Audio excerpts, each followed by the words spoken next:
23 de junho, domingo, é dia de Fla-Flu, é jogo muito importante, é jogo fundamental para o Fluminense no Campeonato Brasileiro.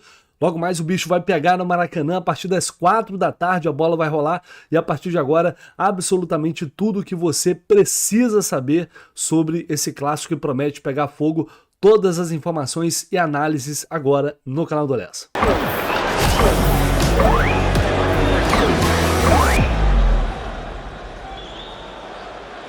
Fluminense e Flamengo chegam para esse clássico em situações totalmente opostas, diferentes, como a gente sabe. O Flamengo chega como líder do Campeonato Brasileiro, o Fluminense chega como lanterna da competição. Uma situação extremamente atípica, principalmente se a gente pegar as últimas temporadas. É algo que a gente jamais imaginava viver a essa altura deste Campeonato Brasileiro, mas esta é a realidade do Fluminense que pode, e esperamos nós, mudar a partir de hoje. Antes de começar a falar aqui sobre esse jogo, ontem tivemos partidas pelo Campeonato Brasileiro, 4 jogos, dá para dizer que 2 resultados bons, um resultado ruim e outro ok.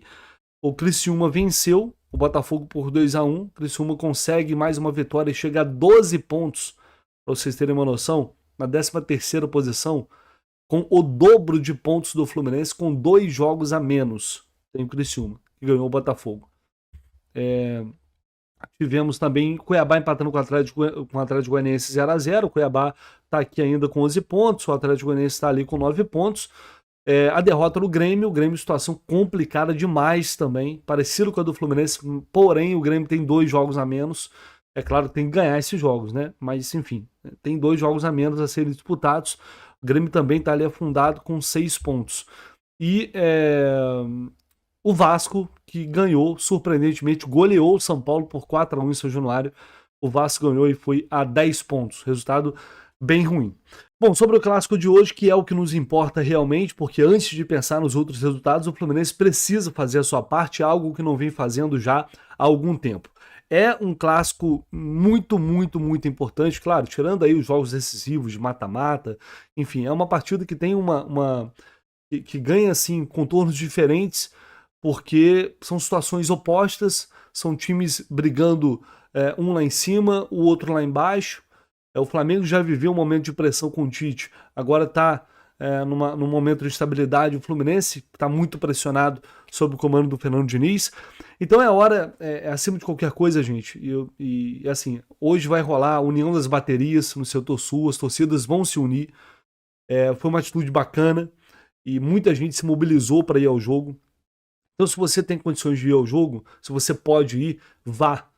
Eu acho que agora é a hora de colocar as diferenças de lado, né? Quem quer a permanência do Fernando Diniz, quem quer a saída do Fernando Diniz, isso é indiferente até às 6 horas da noite deste domingo. O pensamento tem que ser no que é melhor para o Fluminense. E o melhor para o Fluminense passa necessariamente por uma vitória neste clássico. Um resultado que, nessas condições, com todas as adversidades, os problemas, a pressão, a crise, seria uma vitória simplesmente espetacular. Ainda mais pelo time que o Diniz promete colocar em campo. Eu vou falar daqui a pouco sobre escalação, mas a gente fica basicamente ali à beira de um milagre. E por que eu estou falando isso? Porque é o pior momento do Fluminense em muito tempo, nesses últimos anos. Né? É pelo que o time não vem jogando na temporada 2024, não vem entregando. E terá pela frente um rival que está motivado e está no momento ali de ascensão. Só que, gente, estamos falando de Fla-Flu. E a gente sabe que Fla-Flu é diferente, não tem jeito. Não vou muito, sabe, para esse lado da mística, que é isso, que é o ai Jesus. Eu não vou muito por aí, não. Eu não acho que isso decide o jogo, mas é fato que eles não se sentem à vontade, eles não se sentem confiantes quando tem o Fluminense pela frente. Essa que é a realidade. Tudo bem que o retrospecto é recente favorável ao Flamengo, né? Óbvio que o favoritismo está do lado do Flamengo, não pode ser diferente. Os números mostram isso, o desempenho mostra isso, a tabela está aí, eu coloquei na tela para vocês. Então não tem discussão. Mas por um lado é até bom entrar nessas condições. E a gente sabe que o jogo é resolvido dentro das 4 linhas, né? O Fluminense ele tem jogadores que estão, de uma forma geral, passando por um momento técnico muito ruim, isso é indiscutível. Mas são jogadores experientes. São jogadores capazes, né? Que a gente está aguardando isso, eu sei, há meses. Acho que desde o início da temporada, né? Aquele clique, sei lá, alguma coisa que faça esses caras retomarem, né, o futebol que eles têm condições de jogar. Mas eles têm capacidade para lidar no momento, com esse momento de pressão, eles têm estofo para chegar num jogo como esse, num clássico como esse, e competir. E jogar de igual para igual, enfrentar o adversário e bater o Flamengo nesse clássico. Todo mundo, eu acho que tem plena noção da realidade. Eu não tô aqui querendo vender ilusão pro torcedor. Ah, Alessio, você tá jogando pra torcida, é camisa do Fluminense, que é o Fluminense, que é isso, é aquilo. Não, gente, de verdade, não. Eu acho que a gente precisa acreditar que é possível vencer. Porque se você entra com essa mentalidade de derrotado, de que vai ser goleado, que o Fluminense vai ser goleado.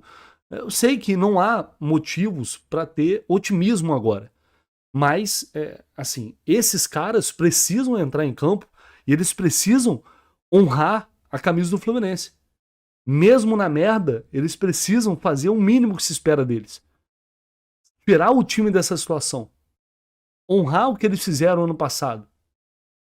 Eles sabem, eles construíram uma história linda em 2023. E eles precisam fazer de tudo para não manchar essa história. E depende deles. Não é só do treinador. Depende desses jogadores em campo. E eles têm que ter vergonha na cara, entrar, enfrentar o Flamengo, deixar mais do que 100% em campo, deixar sangue em campo, porque isso é o mínimo que o torcedor espera. Não é um time apático, não é um time sem vergonha na cara, não é um time sem atitude, não é um time sem tesão, sem culhão. Isso é o mínimo do mínimo. Se vai dar certo, se vai ganhar ou não, eu não sei, mas o jogo é resolvido lá. E não há porquê, apesar de todo esse momento negativo, entrar com um espírito de derrota. O Fluminense precisa de uma vez por todas competir. Entrar nesse jogo para sair dessa situação. E se encarar clássico, como já encarou recentemente, até iniciar essa sequência de derrota, se encarar esse jogo como uma final de campeonato, as coisas podem mudar e podem acontecer de forma diferente. Eles jogam por eles jogam pela honra deles, pela camisa do Fluminense, por milhões de tricolores que estão esperando alguma coisa hoje. Eles jogam pelo técnico Fernando Diniz, que é o técnico que eles apoiam, e que se perderem hoje, dependendo de como perderem, isso pode significar a saída do treinador em algum momento. Então o que não falta é motivo. Essa lanterna do Campeonato Brasileiro é uma vergonha, Então o que não falta é motivo. Essa lanterna no Campeonato Brasileiro é uma vergonha, é inadmissível, e o mínimo que a gente espera é ver essa inquietação, essa insatisfação, e que isso seja demonstrado através de suor, de raça, de disposição. O Fluminense precisa hoje voltar a ser o que não conseguiu de fato ser em 2024. O verdadeiro Fluminense Futebol Clube precisa voltar hoje no Maracanã. O retrospecto é muito complicado, recente, né? O Fluminense não vence o Flamengo desde a final do Campeonato Carioca do ano passado, pela vitória histórica por 4-1. De lá para cá, 7 jogos, 4 empates e 3 derrotas. Tem nesse meio eliminação na Copa do Brasil, eliminação no Campeonato Carioca desse ano. Então, assim, chegou a hora de pôr um fim nisso de uma vez por todas, de voltar a vencer o Flamengo em clássicos. O Fluminense precisa se comportar de maneira diferente, encarar esse jogo de forma diferente. E para trazer boas energias, como sempre, por que não relembrar o golzinho que confirmou, mas golzinho não, aquele gol inesquecível que confirmou aquele título histórico em cima do Flamengo no ano passado. Deixa com o Cano, Cano olhou para meia direita, boa bola, vai chegando o Flu pro chute de longe, soltou o goleiro, agora a chance do chute pro gol! Gol! A provável escalação do Fluminense para o jogo de hoje, como sempre, o oferecimento da KTO, grande parceira aqui do canal do Lessa, lá do Jornada também. E o seguinte, a KTO tá pagando aqui 4,20 na vitória do Fluminense, né? 1,85 na vitória do Flamengo, favoritismo do Flamengo, como já esperado para esse clássico, e é natural que seja. Vamos lá. Muito arriscado uma vitória do Fluminense? Você que é mais cauteloso, não tá tão confiante assim? Ambas as equipes marcam. Eu vou num cenário parecido com o jogo contra o Cruzeiro. 1,85 para sair gol do Flamengo e do Fluminense. Eu acho bem possível. E também tem um empate, devolve a aposta, né? Se você apostar na vitória do Fluminense, se tiver empate, o valor que você apostar é devolvido, e aí paga R$ 2,90, tá? Você tem uma possibilidade a mais aí nesse cenário lá na KTO. Claro, tem uma infinidade de possibilidades aqui, tem o Adão para gol de Germancano 3,64, coisa que infelizmente tem acontecido muito pouco esse ano. Enfim, tem várias outras situações. Vai lá na KTO, KTO.com, fez seu cadastro? Se você não tem ainda, faz lá rapidinho. Ah, Lessa, pô, não quero, não gosto de apostar agora e tal, não quero. Pô, mas se você fizer seu cadastro já ajuda muito. E aí, se você quiser fazer também seu primeiro depósito, utilizando o cupom JORNADA, você tem 20% de bônus utilizando o cupom JORNADA, assim que você fizer o seu cadastro lá na KTO. E desse jeito você contribui também muito para o nosso crescimento e para o fortalecimento dessa parceria que é fundamental aqui para o canal do Lessa. Vamos lá, pessoal. Os jogadores que estão voltando para esse jogo, Samuel Xavier recuperaram de dores no joelho, treinou normalmente, a princípio vai para a partida, não tive acesso à lista de relacionados, inclusive pode contar hoje com o retorno do Lucumí. Ontem eu informei que o Lucumí foi retirado da lista de relacionados do time sub-20, que enfrentou o Madureira no Campeonato Carioca, o Arthur ficou por lá, o Lucumí treinou com o profissional, e como o Marquinhos não estará à disposição, ele deve ser uma novidade no banco de reservas. Ganso também está de volta, Guga voltando de suspensão. Estão fora o Marquinhos, que tem uma lesão que foi constatada através de exames, está fora desse jogo. André, que pode ser que volte na quinta-feira, vamos esperar aí o início dessa próxima semana. Felipe Melo, que também ainda não está recuperado, não vem treinando normalmente com o grupo. E o Marcelo, que segue com dores e também não vai para o jogo. São desfalques importantes, né? O Diniz ainda com muitos problemas para esse jogo, e não dá para servir de forma alguma como desculpa, porque o Flamengo também está lotado de desfalques lá, né? Cheio de desfalques. Mas vamos falar de Fluminense aqui primeiro. Bom, essa provável escalação está gerando muita discussão, muito debate, muita polêmica. Ontem eu já falei sobre ela aqui, e o fato é que o Diniz mudou. Mudou da forma como a gente queria, da forma como a gente imaginava ou esperava? Não. Mas é uma mudança. Muita gente vai classificar como loucura. Muita gente vai classificar como all-in. Para mim, é uma all-in que ele está dando. O Diniz está colocando todas as fichas numa escalação diferente, que a gente vinha cobrando uma mudança na formação tática, mas não esperava que com o meio de campo formado por Renato Augusto, Ganso e Gabriel Pires. Vamos então à provável escalação e depois a gente debate em cima desse time que deve ir a campo. Com Fábio, Samuel Xavier, Martinelli voltando para a zaga sendo improvisado, Antônio Carlos e Diogo Barbosa.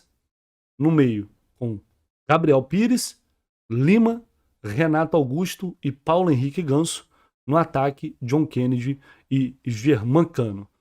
Aí você vai dizer, pô, Lessa, não acredito que o Diniz vai fazer isso, porra. Esse meio de campo que vai jogar, o Martinelli na zaga de novo, pô, não é possível que ele tá fazendo isso. Pois é, mas ele vai fazer. A gente que eu digo, muitas pessoas, a gente vinha cobrando uma mudança tática no time, porque o que ele vinha fazendo não estava dando certo, e aí é aquela coisa de você repetir sempre as mesmas coisas e esperar um resultado diferente. Beleza, ele mudou, mas aí ele mexe, ele tira um jogador do meio, que para mim é muito importante, que é o Martinelli, no combate, na marcação, coloca o Martinelli na zaga, sendo que Thiago Santos e Antônio Carlos, não que eu goste dessa dupla, tá? Mas, verdade seja dita, foram bem contra o Cruzeiro, principalmente na bola aérea, que é um problema hoje do Fluminense. Pois bem, o que mais me preocupa com esse time? Em tese, a gente vai ter um meio de campo mais preenchido? Sim. A gente vai ter um meio de campo com mais qualidade para troca de passe, de aproximação, para fazer com que essa bola chegue com mais qualidade ao ataque, para o Cano, para o John Kennedy? Sim. Mas, gente, como fica a recomposição? Imagine o Fluminense indo para o ataque, todo mundo indo para o ataque, pá, em bloco, Gabriel Pires se empolga, vai, perde a bola. Tem uma transição com o Flamengo com jogadores rápidos, como o Bruno Henrique, como o Luiz Araújo, o Lohan, que é um jovem, tá com todo o gás, o Gerson, que é um cara inteligente. Imagina como vai ser essa transição defensiva do Fluminense. Isso me preocupa muito. E não é um time com característica também para ficar lá atrás. Não é uma escalação para isso. O Diniz não está colocando esse time para marcar com linha baixa, para ficar lá atrás. Não. Ele está montando esse time e vai tentar agredir o Flamengo dessa forma. É assim que ele faz. Então, sinceramente, me preocupa muito. É um meio de campo muito pesado. O Gabriel Pires está voltando de lesão. Foi o primeiro jogo dele contra o Cruzeiro. Foi muito bem tecnicamente. Mas ele não foi exigido tanto assim na recomposição, porque o Cruzeiro estava jogando com linhas mais baixas no segundo tempo e atacou o Fluminense só na boa. É um cenário totalmente diferente para esse clássico. E aí você fala, pô, Lessa, mas agora Renato Augusto e Ganso, vocês viram o que aconteceu com o Flamengo, vocês lembram, né? Uma coisa que, obviamente, tinha tudo para dar errado e deu. Aí muita gente vai dizer, pô, Lessa, mas agora tem o Gabriel Pires e tem o Lima, tem 2 volantes ali. Mas, convenhamos, o Lima não é um marcador. Não é um bom marcador, isso todo mundo sabe. O Lima é um cara que funciona até mais na frente do que como volante. Aliás, essa é a principal crítica em relação a ele. E aí a gente vai ter... E o Gabriel Pires também não é assim um grande marcador. Então, assim, me preocupa muito essa recomposição, essa marcação, essa pegada no meio de campo. É claro que o John Kennedy vai recuar, o Fluminense vai atacar ali. É provável que o Fluminense ataque num 4-2-4, com o John Kennedy e o Ganso mais por dentro. Aí você vai ter o Renato subindo para um lado, provavelmente, o Gabriel Pires pelo outro, com o Ganso mais centralizado. E vai defendendo um 4-4-2, como já fez contra o Cruzeiro, né? 2 homens por dentro, outros 2 abertos, e o John Kennedy também voltando, acredito eu, ele revezando com o Cano, enfim. É um time que vai ter que se doar muito. Os 2, Cano e John Kennedy, vão ter que se doar muito para fazer isso funcionar. E, além de tudo, né, o John Kennedy vem jogando muito mal em 2024 e o Cano, infelizmente, está em frangalho, gente. O Cano fisicamente está mal, ele admitiu isso numa entrevista ao GE ontem. Ele não está bem, está sentindo dor. Então é um cenário que a gente olha para essa escalação e fica, meu Deus do céu. Quando o Diniz resolve mudar, ele faz isso. E é um momento crucial para ele, para o Fluminense. Dependendo do que acontecer nesse jogo, a pressão sobre ele vai aumentar ainda mais. Então por isso eu estou falando que é um all-in. É uma escalação que é diferente, sim, verdade, mas que me preocupa bastante. Eu já vim falando, batendo muito nessa tecla. Escalaria um time assim, mas com 3 volantes, mantendo o Martinelli no meio. Aí seja ao lado o Gabriel Pires tem que jogar, aí poderia ser o Alexandre, poderia ser o Lima, não importa. Mas não tiraria o Martinelli dali. E até porque o Flamengo usa muita bola aérea, o Renan vai falar sobre isso já. O Martinelli tem dificuldade nesse posicionamento. O Fluminense já cansou de levar gol assim, não foi só pelo Martinelli, mas ele tem dificuldade de se posicionar, principalmente na bola aérea. E é um jogador mais baixo. E o Flamengo tem o Pedro, um jogador alto, o Davi Luiz, que usa muita cabeça, tem o Léo Ortiz, o Fabrício Bruno, são todos jogadores que vão muito bem na jogada de bola aérea. Então, sinceramente, isso me preocupa muito, não gosto. Gosto da mudança tática, mas não gosto das peças, como o Diniz pretende organizar essas peças. É muito preocupante, mas tomara que ele, inclusive para o bem dele, esteja certo. Só para fechar uma coisa que eu esqueci. O Fluminense precisa competir mais no meio de campo. Esse meio de campo, pelo menos, seja competitivo. Aliás, por meio de campo competitivo com Renato Augusto, Ganso e Gabriel Pires. É piada, né, meu amigo? É esse o time que vai a campo. É isso que a gente espera. O Fluminense vem perdendo o meio de campo para todos os adversários. Então vai ter pelo menos mais gente no setor para tentar dominar esse setor através da posse. Agora, quando tiver em transição, aí só Deus sabe. E por falar nisso, vamos à super análise do nosso laranja, do nosso Renan Reis, laranja tricolor, trazendo uma análise completa do adversário, do que a gente tem que ficar muito atento em relação a esse Flamengo atualmente comandado pelo Tite, que tem muitos desfalques. Fala aí, Renan. Saudações tricolores aos amigos ligados aqui no nosso pré-jogo. E hoje vamos falar do Flamengo, o adversário do Fluminense, nessa rodada do Campeonato Brasileiro. Vamos lá. Galera, vamos começar pela parte ofensiva. Nos últimos 4 jogos válidos pelo Campeonato Brasileiro, o Flamengo fez 3 gols em lances de bola parada. Então, obviamente, é uma preocupação para a zaga tricolor. Nós precisamos ficar ligados nesse tipo de lance, porque se o Flamengo vem sendo muito forte ofensivamente, o Fluminense vem sendo fraco defensivamente. Realmente vem sendo aí o nosso grande calcanhar de Aquiles na temporada. Já levamos vários gols dessa maneira. Então, hoje, precisamos ter atenção total nos escanteios, nas faltas do lado da área. O Fluminense não pode levar outro gol dessa maneira. Continuando, pessoal, com 18 gols, o Flamengo tem o melhor ataque da competição. E é claro que o Pedro é um dos jogadores mais perigosos da equipe do Flamengo. É um cara que se movimenta muito bem dentro da área, ocupa bem os espaços, Então a zaga do Fluminense precisa ficar de olho nele, nós não podemos dar mole para o atacante rubro-negro. Outro jogador que eu quero apontar aqui para vocês é o Luiz Araújo. Provavelmente jogará em cima do Marcelo e ele é um jogador que tem muita facilidade para finalizar de fora da área.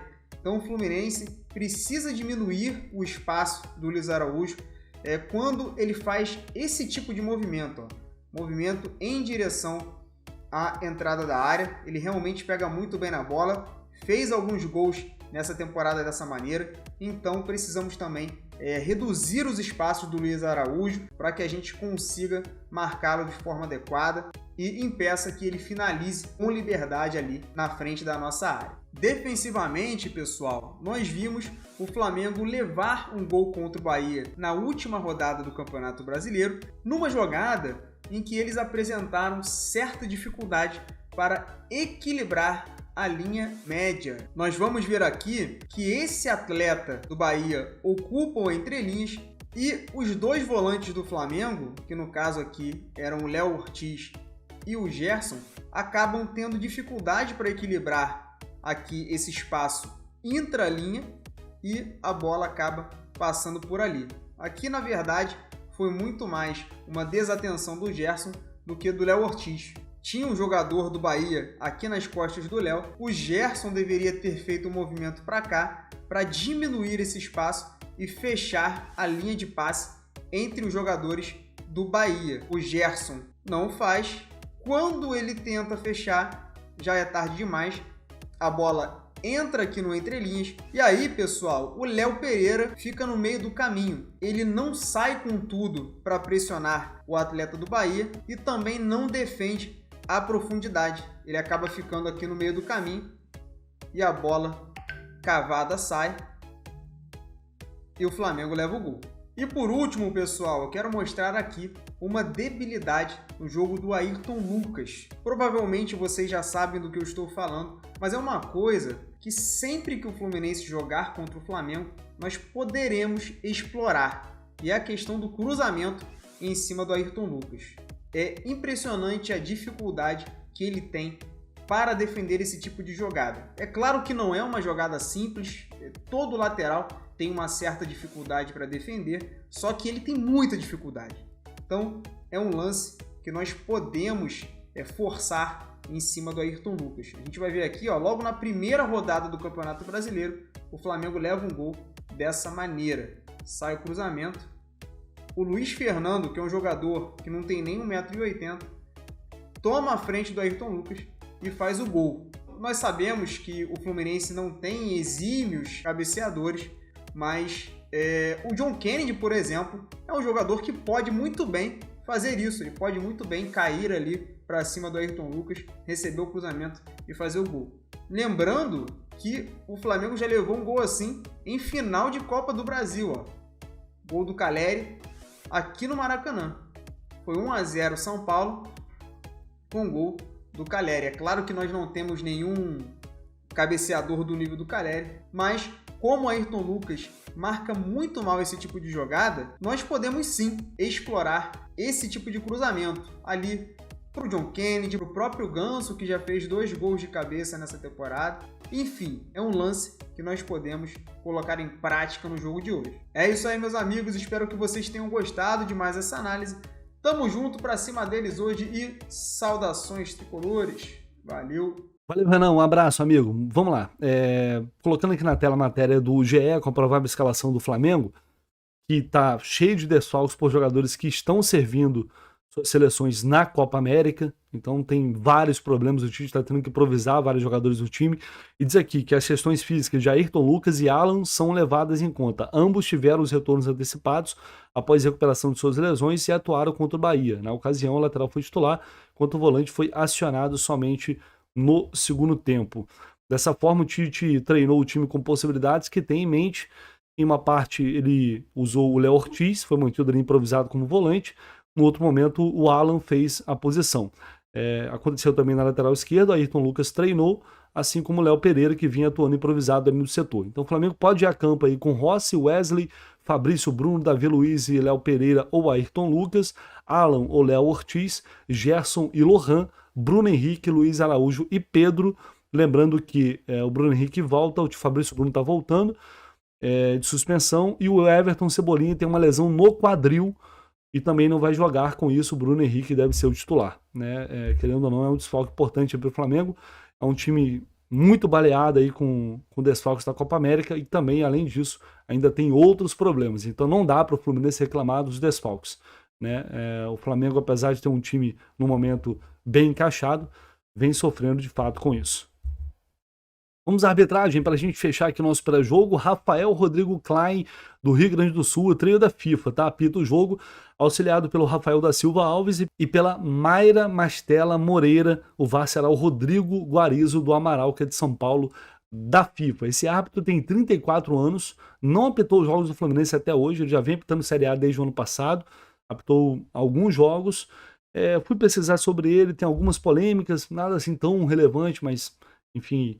Já vi Atlético Mineiro, São Paulo, América, Corinthians, alguns times reclamarem de arbitragem do Rafael Klein, mas ele não tem histórico apitando partidas do Fluminense. Então, que ele possa ter, é um árbitro ainda jovem, que ele possa ter uma boa arbitragem, porque eu tenho certeza que esse jogo não vai ser fácil, não vai ser simples de apitar, tem muita pressão envolvida, um receio que eu tenho em árbitros que não têm tanta experiência assim, mas... Enfim, ele é do quadro da FIFA, que ele possa ter uma boa atuação logo mais no Maracanã.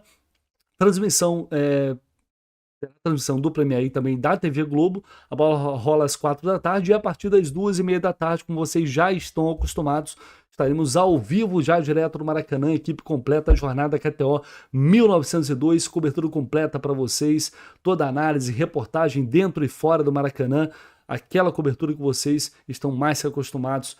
Vamos começar a partir das 2h30 e eu aguardo vocês. Assista o jogo, assista o Fla-Flu, mas deixe o áudio da transmissão com a gente, de quem entende realmente, de quem vive Fluminense 24 horas por dia. Beleza, galera? Nos vemos mais tarde. Se Deus quiser hoje, que João de Deus entre em ação e o Fluminense conquiste essa vitória. Um abraço.